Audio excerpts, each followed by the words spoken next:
भाई हमें ये सब मिलेगा कैसे? आपका एसोफेगस हुआ, एसोफेगस को आप ग्रासफुली बोलते हैं। कभी भी आपका खाना इनसे होकर नहीं जाता, लेकिन आपके भोजन को, आपके खाने को डाइजेशन के लिए बहुत ज़्यादा मेन रोल ये अदा करते हैं। माउथ से लेकर एनस तक, यानी आपके मलाशय तक क्या-क्या चीज़ें होती हैं? हमारे अंदर होता है विषम पोषी पोषण, यानी हम अपना भोजन खुद से नहीं बनाते हैं, ये प्लांट शो करते हैं बच्चा स्व पोषी पोषण। आपका पाचन स्टार्ट हो जाता है आपके माउथ से। फैट के बड़े-बड़े मॉलिक्यूल को छोटे-छोटे मॉलिक्यूल में कन्वर्ट करना ही इमल्सिफिकेशन कहलाता है। गॉल ब्लैडर स्टोर करता है वाइल जूस को, और सीक्रेट कहाँ निकलता कहाँ से? ये निकलता है आपके लीवर से। हेलो, नमस्कार, सत श्री अकाल। आप सबका स्वागत है एक और वीडियो में, जहां पर हम जानने वाले हैं कुछ फैक्ट्स वीडियोस, जहां पर आपकी लाइफ से जुड़ी हुई चीजों को हम पढ़ने वाले हैं। तो आज का टॉपिक हमारे लिए रहने वाला है मानव में पोषण, न्यूट्रिशन इन ह्यूमन बीइंग। आपकी बॉडी को एनर्जी में रखने के लिए, आपकी बॉडी को एक्टिव रखने के लिए, आपकी बॉडी को हाइड्रेटेड रखने के लिए ऐसा क्या है जो हमारी बॉडी करती है, हमारी बॉडी कैसे एक्टिव मोड में रहती है, तो इन सब के बारे में जानेंगे। इतना तो आप सबको ही पता है कि हम खाना खाते हैं। खाना खाने के बाद हमारी बॉडी में बहुत सारी क्रियाएँ होती हैं, बहुत सारी रिएक्शंस होती हैं। जो भी आपने भोजन खाया उसका डाइजेशन होता है, उसके बाद जो भी न्यूट्रिएंट आपके भोजन में होते हैं, आपके फूड में होते हैं, वो आपकी बॉडी के द्वारा ले लिए जाते हैं, वही आपको एनर्जी प्रोवाइड करते हैं। एकदम बेसिक सी चीज़ों को समझेंगे।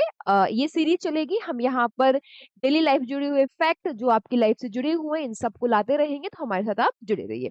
आज का टॉपिक कुछ मिनट में, और ये अगर मैं बोर्ड के पॉइंट ऑफ व्यू से जानूँ, तो ये बोर्ड में भी बहुत इंपॉर्टेंट है और आपके एग्जाम में पूछा जाता है।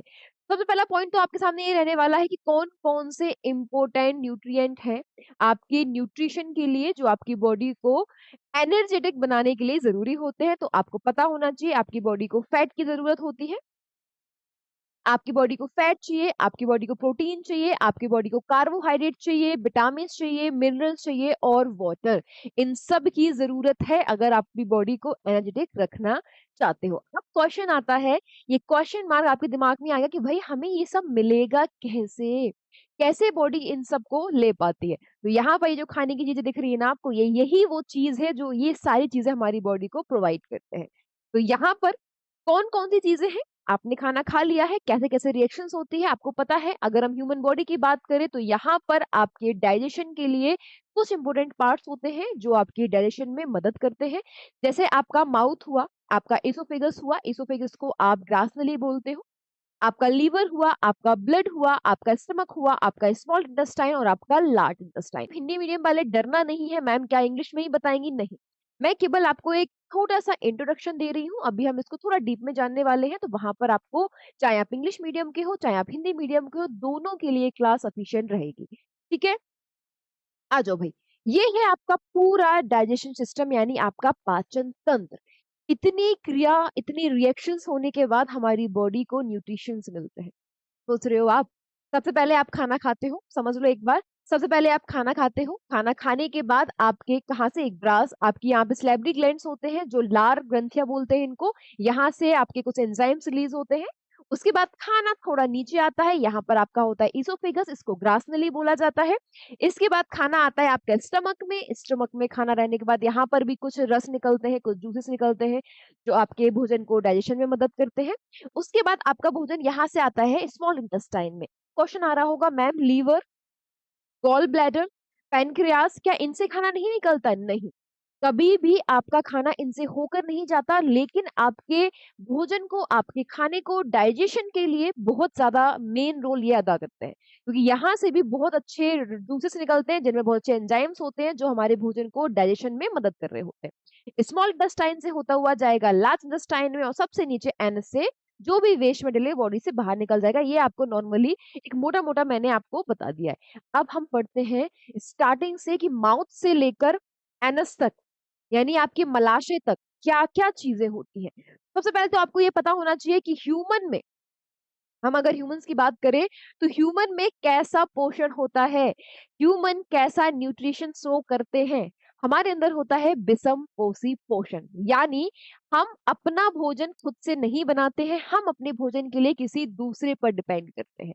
हमारे अंदर याद रखना कि अगर हम ह्यूमन बींग्स की बात करते हैं तो हमारे अंदर होता है हेट्रोट्रोपिक न्यूट्रिशन यानी विषम पोषी पोषण, जो अपने भोजन के लिए किसी दूसरे पर निर्भर करेंगे। इसके अलावा हमारे पास क्या है?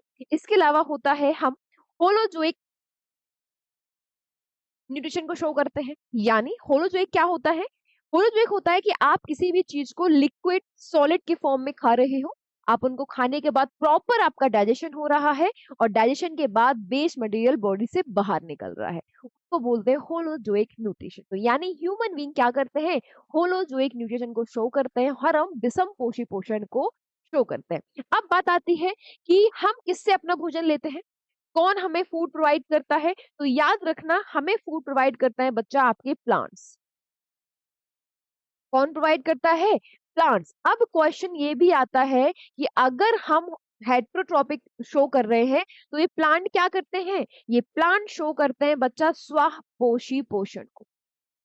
क्या करते हैं? स्वपोषी पोषण को शो करते हैं और इसको इंग्लिश में बोला जाता है ऑटोट्रोपिक। Autotrophic nutrition.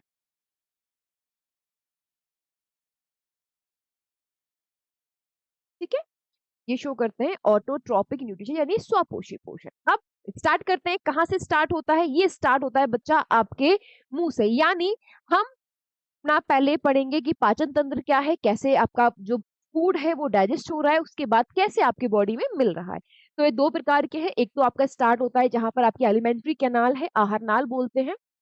साथ में यहाँ पर कुछ ग्लैंड्स हैं जो सपोर्ट करती हैं, लेकिन एग्जैक्ट आपका फूड इनसे होकर नहीं निकलता है, लेकिन ये कहीं ना कहीं एक इंपॉर्टेंट रोल अदा कर रही हैं, इंपॉर्टेंट एंजाइम्स दे रही हैं, जिससे आपका भोजन का डाइजेशन बहुत इजीली हो पा रहा है। तो स्टार्ट हो रहा है कहाँ से? सबसे पहले आपका फूड कहाँ जाता है? फूड जाता है आपके माउथ में, फिर जाता है ग्रास नली में, फिर जाता है आमाशय में, फिर जाता है छोटी आंत में, फिर जाता है बड़ी आंत में, फिर जाता है गुदा द्वार में। इसी को आप बोल देते हो एनएस। इंग्लिश में देख लो, माउथ है, ओसोफेगस है, स्टमक है, स्मॉल इंटेस्टाइन, लार्ज इंटेस्टाइन और लास्ट में है आपका एनस। आपका डाइजेशन स्टार्ट हो जाता है बच्चा माउथ से। क्वेश्चन एक बार पूछा गया है कि डाइजेशन कहाँ से स्टार्ट होता है, तो याद रखना कि आपका पाचन स्टार्ट हो जाता है आपके माउथ से, क्योंकि माउथ में भी एंजाइम्स मिल जाते हैं इसमें। अब आपके दिमाग में क्वेश्चन आया होगा, मैम माउथ में कैसे एंजाइम? सबसे पहले क्या है? आपके टीथ है। आपने क्या किया है? आपने भोजन को चबाया है। ठीक है भाई, चबा लिया। लार क्या करती है? लार आपको टेस्ट, सॉरी, लार क्या करती है? लार एंजाइम्स मिलाती है, लेकिन आपके पास जीभ भी तो है। आपकी टंग क्या करती है? टंग टेस्ट देने का काम करती है। वहीं पर अगर हम बात करते हैं आपकी सैलिवरी ग्लैंड्स की, इन्हीं को कहा जाता है लार ग्रंथि।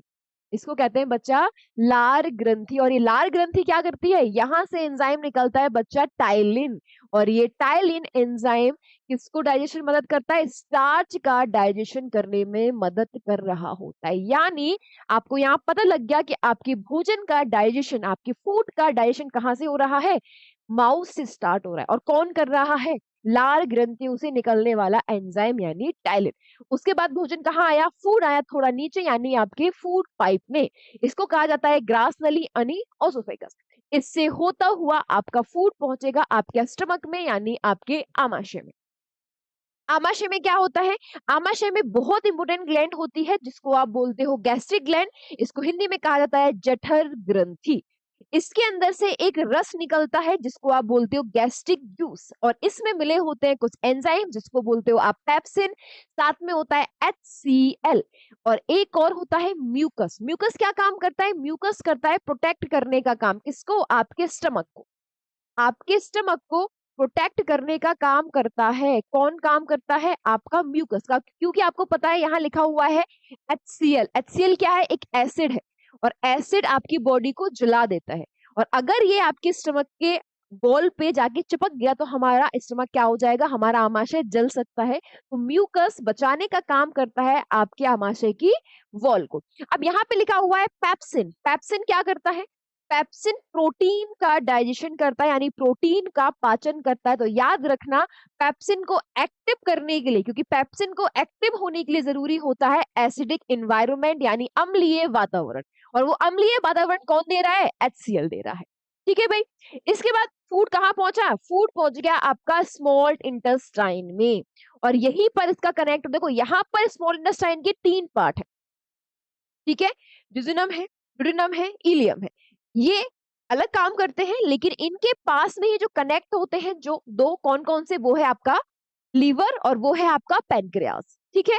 तो ये दोनों मैंने कहा था यहाँ से फूड होके नहीं जाता है, लेकिन ये बहुत इंपॉर्टेंट रोल अदा करते हैं। तो क्या रोल करते हैं मैं बताती हूँ। यहीं पर होता है बच्चा आपका यकृत।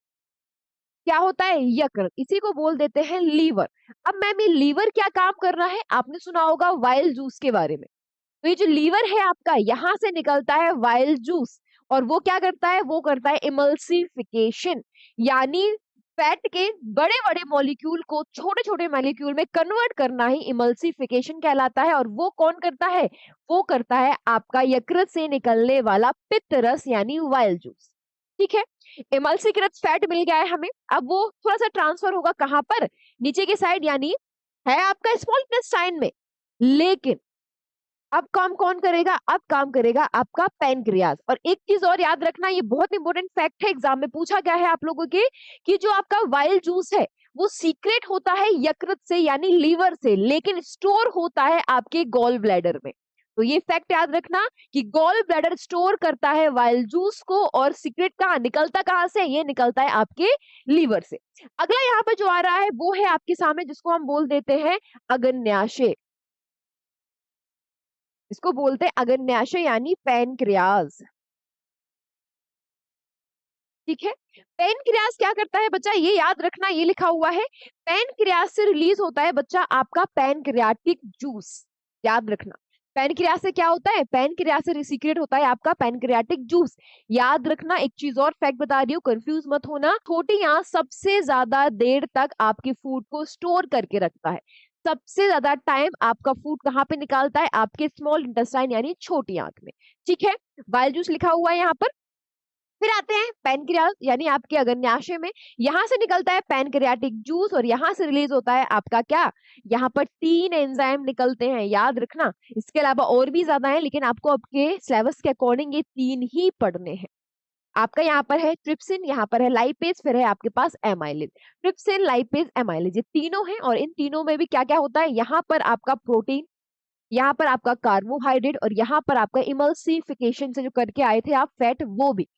इमल्सिफिकेशन वाला जो इमल्सीकृत फैट है वो भी यहाँ पर उसका डाइजेशन होगा, आपके प्रोटीन का डाइजेशन होगा, और इसके अलावा आपके कार्बोहाइड्रेट का भी डाइजेशन आपके स्मॉल इंटेस्टाइन में होता है। सब कुछ यहाँ पर एक एक बोल सकते हैं एक स्ट्रक्चर होता है आपकी उंगलियों की तरह, इस तरीके का। इसको बोल देते हैं बच्चा विली, इसको बोलते हैं विली। ये क्या करता है? ये विली जो भी जरूरी चीजें हैं, जो भी जरूरी न्यूट्रिएंट हैं, उन सब का अवशोषण कर लेती है, उनको अब्सॉर्ब कर लेती है अपने अंदर, और कहाँ मिला देती है? ब्लड में मिला देती है। क्योंकि आपको सब कुछ जो भी मैंने अभी तक पढ़ाया उसका सबका एक समराइज क्या है? मेन है कि हमारी बॉडी को एनर्जी कैसे मिले, न्यूट्रिएंट कैसे मिले।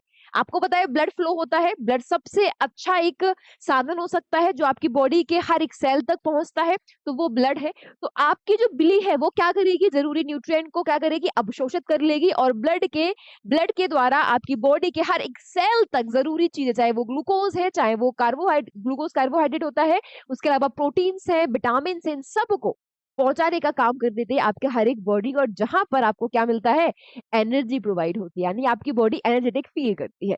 यहाँ पर जो भी वेस्ट है, जो यहाँ पर जिसका डाइजेशन नहीं हो पाया है, वो आ जाता है बच्चा लार्ज इंटेस्टाइन में। कहाँ से? स्मॉल इंटेस्टाइन से। और यहाँ पर मेन काम होता है वाटर का। बचा हुआ पानी, बचा हुआ पानी कहाँ पर होता है? बचा हुआ पानी एब्जॉर्ब कर लिया जाता है आपके लार्ज इंटेस्टाइन के द्वारा, यानी बड़ी आंत के द्वारा। और सूखा हुआ मलबा जो वेस्ट मटेरियल है उसको हम एनएस यानी मलाशय के द्वारा बॉडी से बाहर निकाल देते हैं। यहाँ पर आप सब समझ पा रहे होगे, अब पूरा डाइजेशन भी समझ लिया आपने, और यहाँ पर आप ये भी समझ पा रहे हो कि हमारी बॉडी को कैसे जो इंपोर्टेंट न्यूट्रिएंट्स हैं, कैसे हमारी बॉडी इतना ज्यादा एनर्जेटिक फील करती है, कैसे न्यूट्रिशन मिलता है हमारी बॉडी को। तो बेसिकली बात है, आपने जो खाना खाया है उसका ब्रेक डाउन होगा, और वही आपकी बॉडी को आपकी ब्लड के द्वारा हर एक सेल तक एनर्जी प्रोवाइड करने का काम करती है, जरूरी न्यूट्रिएंट पहुंचाती है, चाहे वो प्रोटीन हो, चाहे वो कार्बोहाइड्रेट हो, चाहे वो फैट्स हो, चाहे वो मिनरल्स हो, चाहे वो वाटर हो। तो अब बिल्कुल मत भूलना, ये बहुत इंपॉर्टेंट टॉपिक है। यहाँ पर आपका डाइजेशन और ह्यूमन बीइंग में कैसे न्यूट्रिशन होता है, दोनों ही टॉपिक आपको समझ में आ गए होंगे। अब आपका क्वेश्चन आज का ये है, कमेंट बॉक्स में मुझे बता के जाना कि ह्यूमन बॉडी का कौन-सा पार्ट है जहाँ से आपका डाइजेशन स्टार्ट हो जाता है। मिलेंगे आपको अगली वीडियो में और इंटरेस्टिंग फैक्ट के साथ। खुश रहिए, मुस्कुराते रहिए, अपना प्यार बना के रखिए। नमस्कार, थैंक यू सो मच।